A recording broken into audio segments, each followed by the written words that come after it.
صلی علی نبینا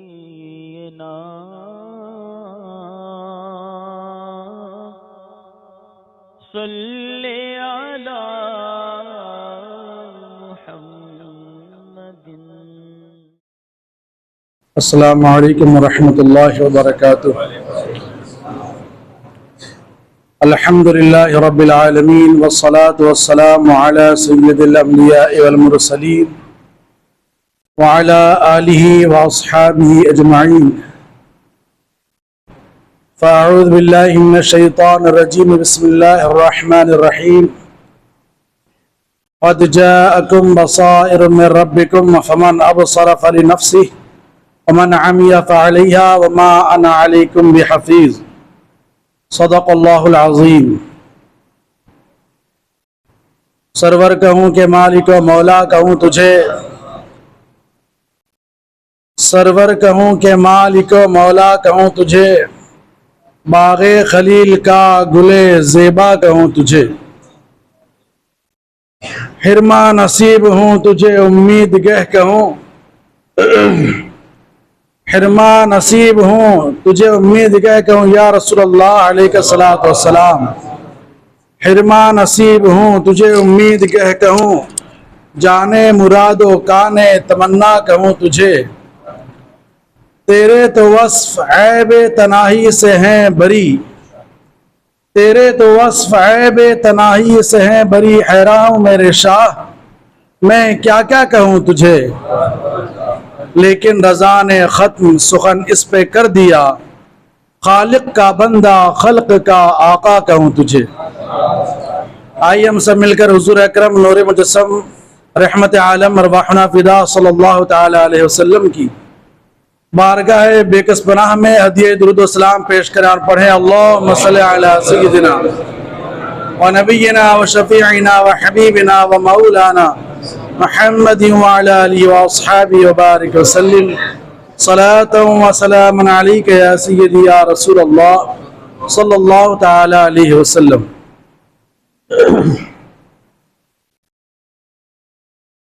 محترم برادران اسلام، یہ دنیا کی زندگی ہے جو ایک محدود وقت تک کے لیے ہوتی ہے۔ اس زندگی میں ہمیشگی نہیں ہے، بلکہ ایک متعین وقت ہے۔ جب یہ زندگی پوری ہو جاتی ہے تو پھر آدمی دنیا میں نہیں رہتا، دنیا چھوڑ کر چلا جاتا ہے۔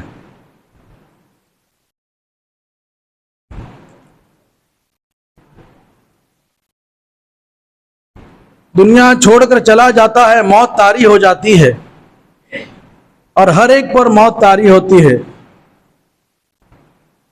اور ہمارا یہ اسلامی عقیدہ ہے کہ ہر شخص کو موت آتی ہے، ہر شخص پر موت طاری ہوتی ہے، کیونکہ اللہ تبارک و تعالیٰ کا ارشاد ہے کل نفس ذائقۃ الموت، ہر نفس کو موت کا مزہ چکھنا ہے۔ تو ہمارا عقیدہ ہے کہ ہر جاندار، چرند، پرند، درند، ہر ایک کو موت آتی ہے۔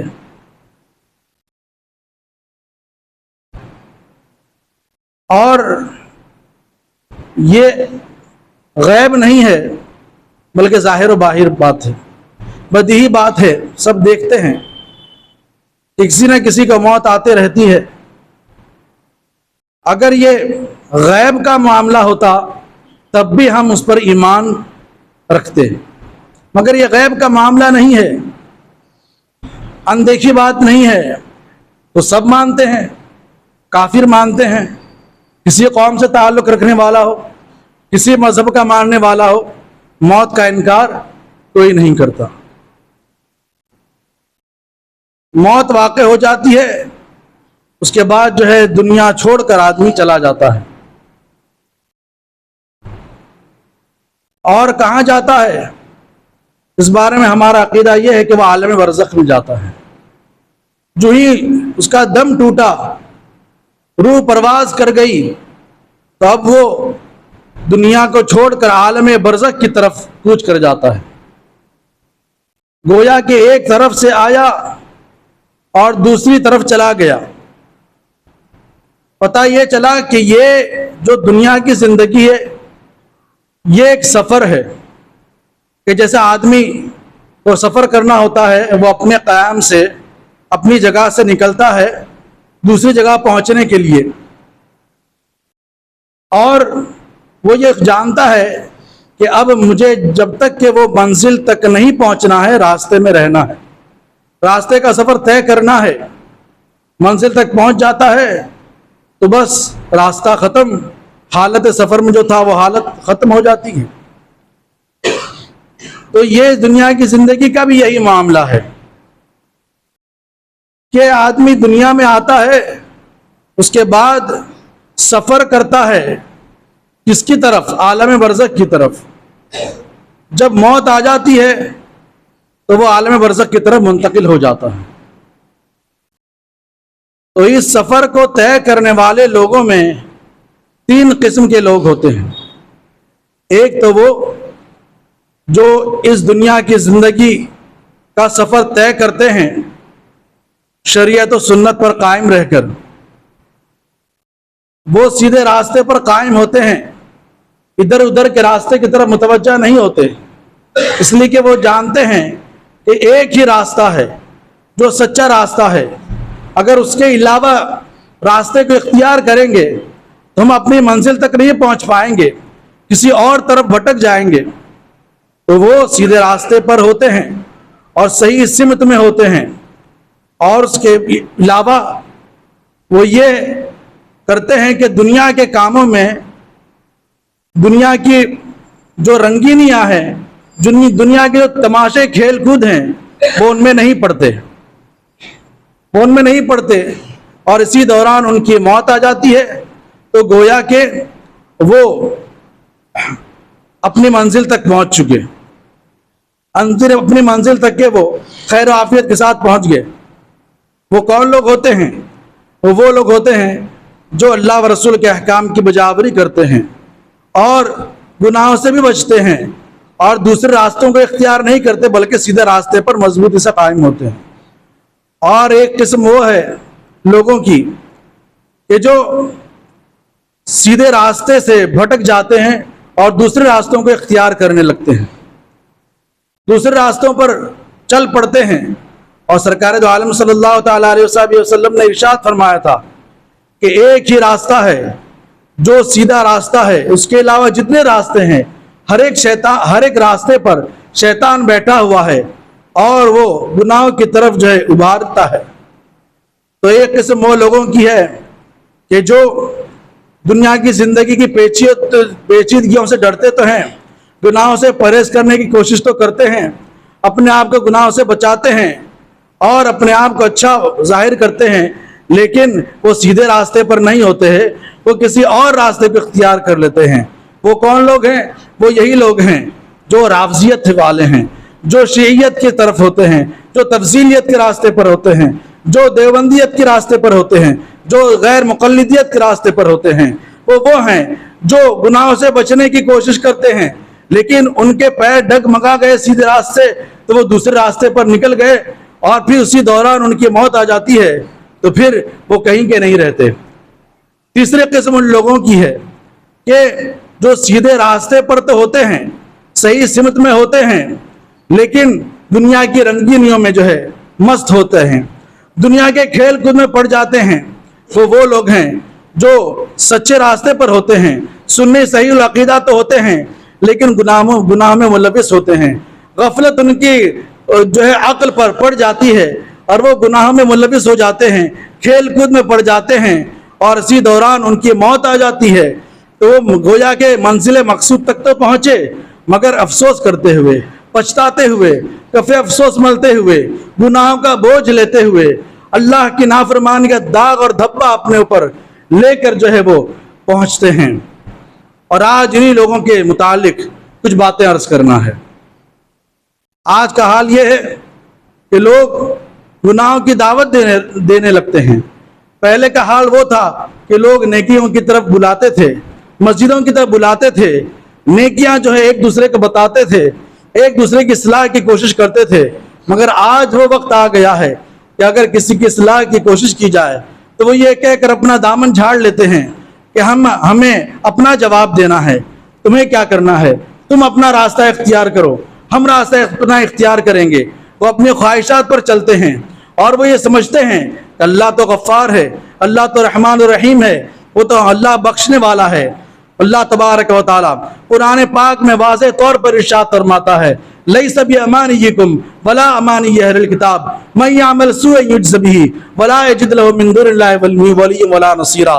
اللہ تبارک و تعالیٰ ارشاد فرماتا ہے کہ اللہ کا جو وعدہ مغفرت ہے، مغفرت کا وعدہ وہ تمہارے خواہشات پر موقف نہیں ہے، نہ اہل کتاب کے خواہشات پر موقف ہے. من یعمل سوءا یجز بہ، اگر تم تھوڑا گناہ کرو گے تو تمہیں اس کا بدلہ دیا جائے گا. ولا یجد له من دون اللہ ولیا ولا نصیرا، اور اللہ کے علاوہ تم کسی کو مددگار نہ پاؤ گے، کسی کو اپنا حمایتی نہیں پاؤ گے. یہ مت سمجھ لینا کہ ہم تو اپنے نفسانی خواہشات پر عمل کر کے اللہ کی مغفرت جو ہے اپنے سر لے لیں گے. اللہ کی مغفرت ہمارے لیے ہے. واضح طور پر ارشاد فرما دیا کہ اللہ کی مغفرت نفسانی خواہشات پر موقف نہیں ہے. من یعمل سوءا یجز بہ، اگر کوئی گناہ کرے گا تو اس کو اس کی سزا دی جائے گی. ولا یجد له من دون اللہ ولیا ولا نصیرا، یہ نہ سمجھنا کہ ہمارے والدین جو ہے وہ بچا لیں گے، ہمارے خاندان والے بچا لیں گے، ہمارے جو ہے وہ خیر خواہ بچا لیں گے. نہیں، کوئی مددگار نہ ہوگا، کوئی سپورٹ کرنے والا نہیں ہوگا، کوئی حمایتی نہیں ہوگا. آج کی یہ حالت ہے کہ لوگ اپنے بچوں کو جو ہی چھوڑ دیتے ہیں، وہ کہیں بھی جائیں، اگر دوستوں کا گروپ ہے کسی طرف جا رہا ہے تو بس وہ یہ چیز دیکھتے ہیں کہ ہمارا بچہ تنہا نہیں ہے، ہمارا بچہ تنہا نہیں، اکیلا نہیں جا رہا ہے، گروپ کے ساتھ جا رہا ہے. یہ نہیں دیکھتے کہ کس طرف جا رہا ہے، یہ نہیں دیکھتے کہ کہاں جا رہا ہے، اس کی دوست یاری کن لوگوں کی ہے، ان کا جو ہے وہ کن لوگوں کے ساتھ اٹھنا بیٹھنا ہے. بس وہ چھوڑ دیتے ہیں اور گناہوں کی طرف وہ ایسے لوگوں کو بھی لے کے جاتے ہیں، ایسے لوگوں کو بھی گناہوں کی دعوت دیتے ہیں جو گناہوں کے عادی نہیں تھے. اللہ اکبر. اللہ تبارک و تعالیٰ کے رسول مقبول صلی اللہ تعالیٰ علیہ وسلم ارشاد فرماتے ہیں من سن فی الاسلام سنتا حسنتا فلہ اجرہا واجر من عمل بها بعدہ من غیر ان ینقص من اجورہم شیء ومن سن فی الاسلام سنتا سیئتا کان علیہ وزرها ووزر من عمل بها من بعدہ من غیر ان ینقص من اوزارہم شیء. فرماتے ہیں جو اسلام میں اچھا طریقہ رائج کرے گا اس کو اس طریقے کے رائج کرنے کا بھی ثواب ملے گا، اور ان لوگوں کو بھی ثواب ملے گا، ان لوگوں کا بھی ثواب ملے گا جو اس کے بعد اس طریقے پر عمل کرتے رہیں گے، اور عمل کرنے والوں کے بھی ثواب میں کوئی کمی نہیں ہوگی. اور جو اسلام میں کوئی برا طریقہ ایجاد کرے گا اس کو اس ایجاد کرنے کا بھی گناہ ملے گا، اور اس پر عمل کرنے والے سارے لوگوں کو اس کا گناہ ملے گا، اور ان گناہ کرنے والوں کے گناہوں میں کوئی کمی نہیں ہوگی. آپ ذرا غور کریں کہ آپ اپنے ساتھ جاتے ہیں لوگوں کو لے کر، گناہوں کی دعوت دیتے ہیں، فلم بینی کی طرف، تھیٹر کی طرف بلاتے ہیں. اگر کوئی شخص شرافت کا مظاہرہ کرتے ہوئے منع کر دیتا ہے اور کہتا ہے ہم نہیں جائیں گے، تو یہ کہہ دیتے ہیں کہ ہم جو ہے دیکھ لیں گے، کچھ نہیں ہوتا. یہ تو کافروں کا طریقہ ہے.